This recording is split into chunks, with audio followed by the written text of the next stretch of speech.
Child, this week is already a mess and it just started. I'm the librarian, and I came to read.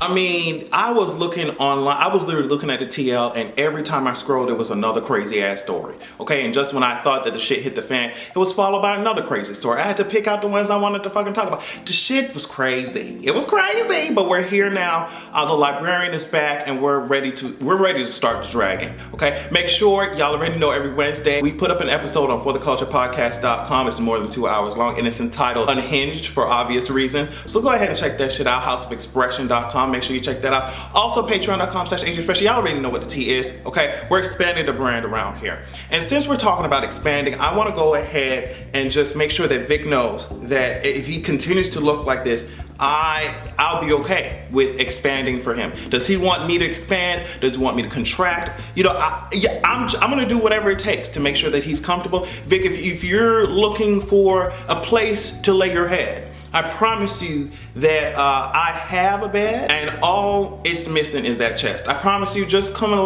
lay your head down on these pillows or on these pillows. You see the fuck I'm saying? Do what you have to do. All I'm saying is the option is there if you want it, because I know I do. What else was pleasant that happened so far this week? Beyonce, she gave us behind the scenes of her September Vogue issue. It was cute. I love seeing her kids. I love seeing the kids. I love seeing Blue and Rumi and Sarah and shit. I was like, hi girls, what's up? What's up, future heirs to the throne? What's up? I bet y'all living comfortable, huh? Blue got the camera and everything. I think there was a picture of her with a camera and shit. She coming from my wig. I said, girl, if Blue ends up starting a YouTube channel or some shit, I might as well just go and hang it up. Just hang it up, sis. It's over with. I'm done.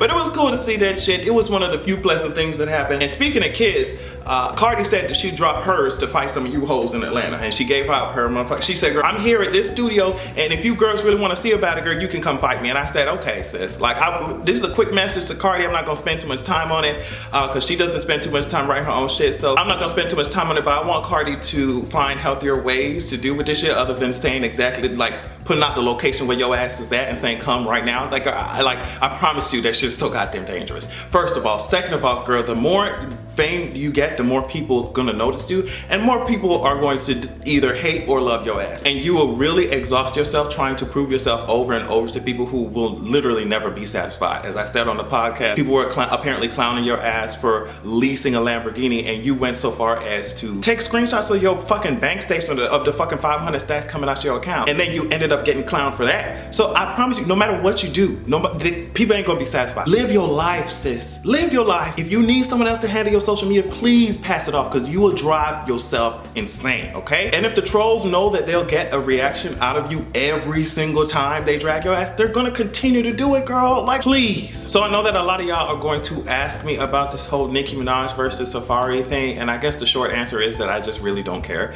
I think that both parties are are corny as hell. I think that both parties are presenting sides to their stories, just certain sides, and what they include or exclude depends on how they want to spin the shit. I think at the very least this relationship was manipulative, like at the very least, and at the very most I think it was some abusive type shit going on, and that's just my opinion, okay? I also think that from a business standpoint, none of these people are fighting the battles, or the way that they're fighting it is fucked up. I think that if you look at it, Safaree was the number one trend, Queen was not the number one trend, neither was Nicki Minaj. I think you got to figure out like how you really want to go about shit and the long-term effects of it. That's the first thing. I also think that Safaree is a corny ass nigga. I think that Safaree is just disrespectfully corny to my spirit. Every time he fucking walks around with that just great value built that's off-brand ass Jamaican accent, it really rubs me the fucking wrong way. No Christina Aguilera, I'm talking about sandpaper type of tease. I think that nigga is corny as hell, okay? To me, the way that they're interacting online, I think they fucking still in love with each other. Y'all have dragged us through y'all relationship for fucking decades, and I am tired.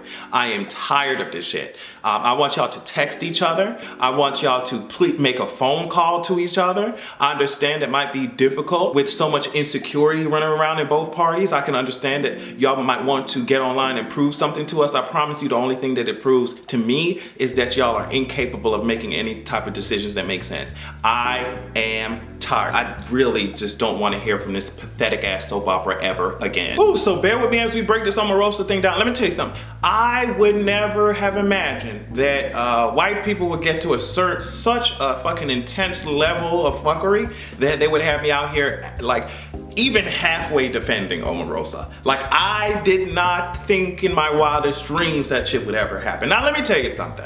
Omarosa's out here getting these girls together, and I'm still angry at her ass.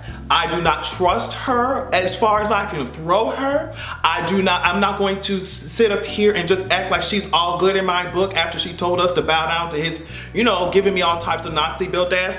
She told us that everybody's gonna bow down to his ass, okay? That's what she said. She said a bunch of other crazy shit. She continues to be a mean ass person.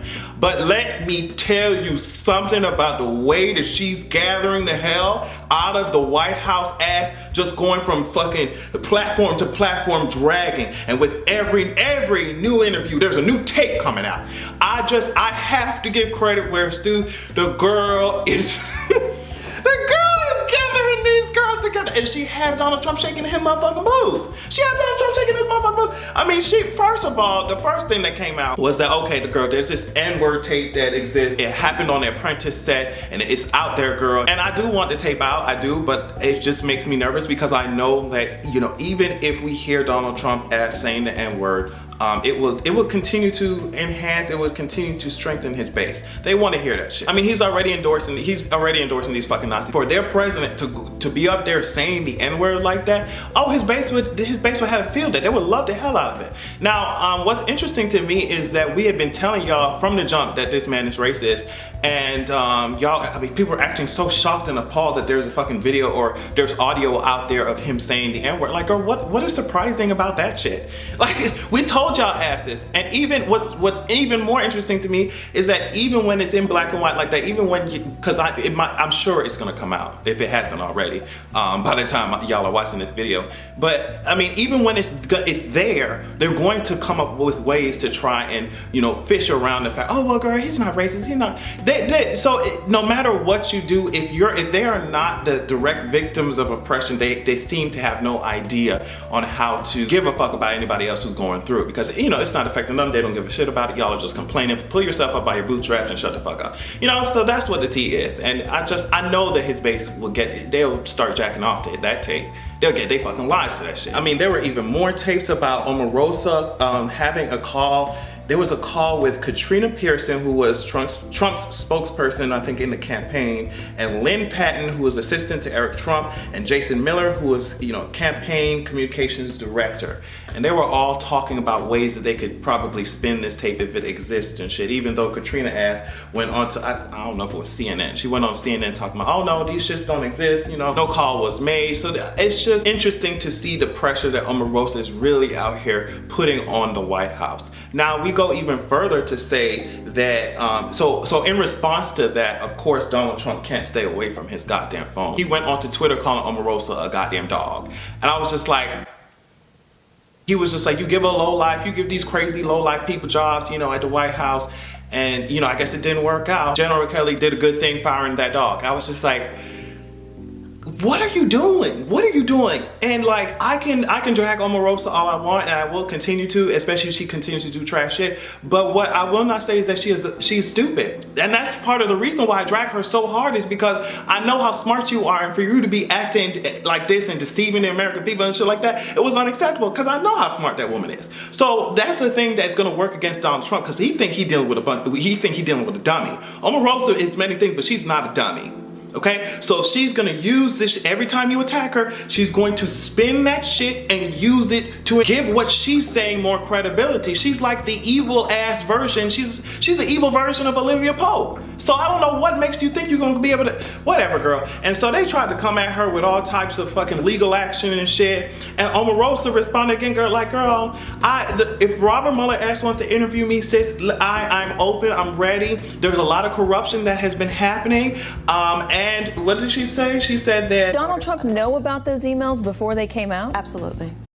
He definitely knew about the emails. Omarosa said that he knew about the WikiLeaks Hillary Clinton email before it came out. So she was just like, hey sis, Mueller girl, if you want to talk to me sis, I got a lot of tea. And what is the most, probably the most terrifying thing to the White House is that they have no idea. They have no idea what Omarosa has. It seems like they don't, because let me tell you something. If you know the tea that someone else has on your ass before it comes out, that gives you a way to spin it before it even hits the fucking news cycle. Like, you know what they'll be presenting, so you have a rebuttal ready. But if you have no idea what Omarosa is sitting on, it gives you zero time to come up with a communications plan or a strategic way to fucking maneuver around this shit. So that is what's the most terrifying thing, because they have no idea what she has.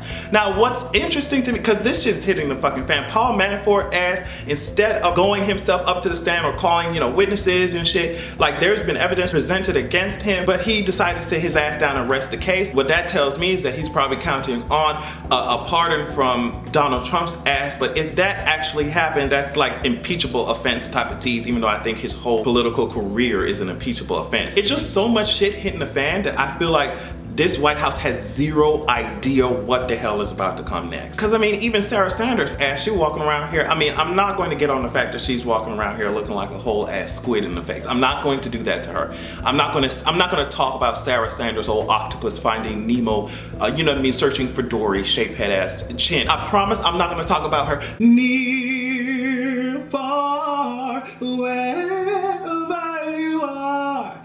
And I know that your chin will go on. I promise I'm not going to talk about her fucking Titanic built ass chin. I promise I'm not going to do it. But Sarah Sanders, girl, she was out there talking about, well, sis, the reporter asked her, can you promise the American people that we're not going to hear any type of N-word, no matter what scenario it is, no matter, you know, what situation, we're not going to hear a tape of the president saying the N-word. She's like, I can't guarantee that, but I can't guarantee anything. I'm so tired. Every time Sarah Sanders gets her hot air balloon shaped head ass fucking face on that fucking podium, girl, I be wanting to float away. You talking about hot air balloon? I be wanting to fly away. Okay? I'm so sick of it. So the White House is over here trembling. Omarosa's over here is not only tackling this shit. Now, it's gonna be really crazy. It's gonna be like a Game of Thrones plot. If Omarosa is gonna be the one who's gonna get his ass out of here, I would be like, girl, what is George R.R. Martin writing this shit? Is George R. Martin writing this shit? Because, girl, this some Night King type of plot, like some, you know, loop in the timeline type shit. Like, girl, is Omarosa actually about to be somebody's hero? Now, Omarosa, if it's not for anything else, she's gonna protect herself, and we just happen to be benefiting from it. Because that's it. Omarosa is about her goddamn self, and that's it. That's why I don't trust her ass. But in the process of her only looking out for herself, she might take down the president. Go ahead, girl. And Trump, since you're apparently feeling so froggy, I was thinking about telling you to take your ass to Gullah Gullah Island, but there's too much culture over there, and I know that your shriveled up ass is allergic to it. So I'm gonna have a good goddamn evening, but I know that that toupee sitting on the top of your head looking like tumbleweed won't.